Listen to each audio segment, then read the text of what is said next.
So we've been thinking about our lamb range for a long time, and it's apparent that in food service we're just not selling as much of it. When you go out, do you ever see lamb on a menu anymore? Very rarely.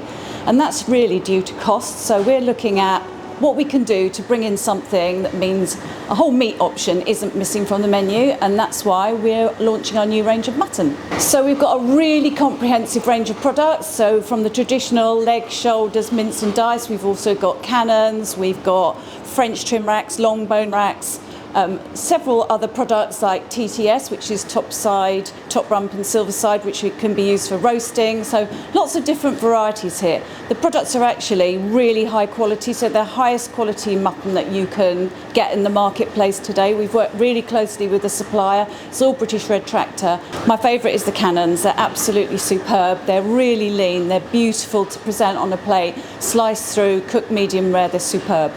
The difference between lamb and mutton is that it's really based on teeth. So lamb don't have ear tags and passports like cattle have. So lamb is graded on their teeth. So it's when they get their first permanent incisors, they then move into hogget, and that kind of stays for about 6 months, and then mutton is after that. So it's all based on teeth, which seems really bizarre, but that's how it's graded.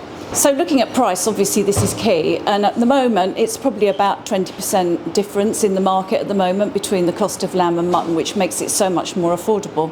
So that's all from me. We're just now going to hand over to Ollie. He's going to cook some amazing dishes using this range. So next up we've got these mutton shoulder, diced mutton shoulder. I'm going to do an open kebab with the mutton shoulder with some pickled vegetables and garlic sauce, chilli sauce.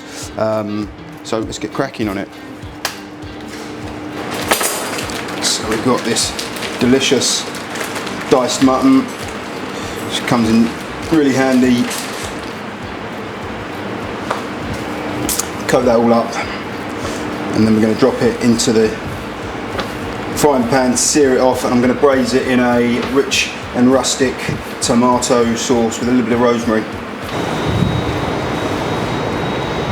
You can see that spice coming out now all in and around the mutton there, and the mutton's all crispy, so I'm going to drop in the rosemary and this rich and rustic sauce to begin the braise.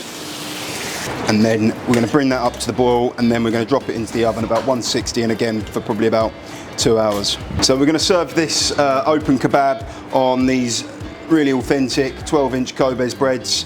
I'm just going to lightly grill it, and as you can see they're super pliable, malleable, so hopefully the whole kebab won't go down my chest.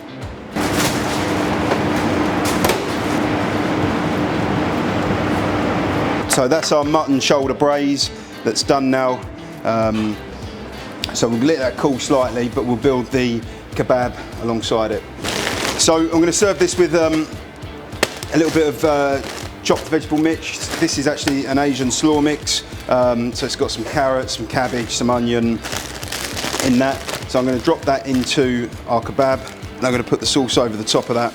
But again, it's a real nice labour saver, real nice and colourful. Also got these delicious pickled fennels, which is just sliced fennel pickled in a real nice pickling liquor. Adds a little bit of vinegar to the kebab and cuts through. And where's the pickled fennel? Is that Fresh Kitchen? Fresh Kitchen, yeah. So they've got some really nice products there. You know, anything ranging from pickled pineapples, pickled watermelon, sweet and sour onions. This fennel. Yeah, I could go on and on and on, but I chose to do it with the fennel today. And I've also got some pico de gallo salsa as well, which I'm going to dribble on top of it.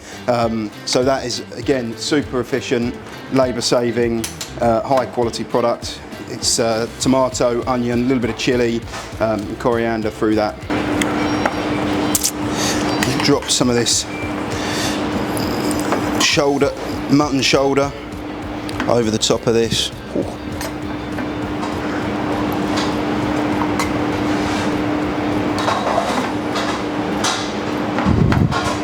Chili sauce to go on this. I like a kebab spicy, and this one indicates that it is very hot chili sauce, so we might be a bit careful on this.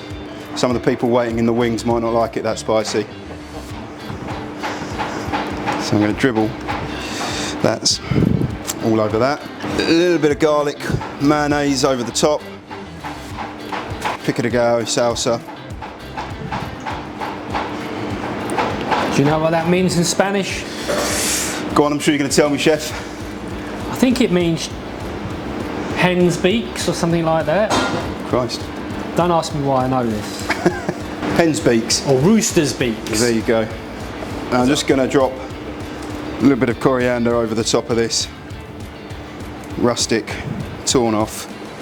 And that there is our open mutton lamb shoulder kebab. I challenge anybody to eat that without Come on. making their top messy. So, Yeah. if we're going to wrap it, these Kobe's breads are really efficient. Yeah. They don't all clam up. I'm going to serve this on a different plate now that we've rolled it. I'm going to serve this with a bit more garlic mayo on the side here. And a little spoon of that as a little garnish. And that is our mutton shoulder open kebab that we've rolled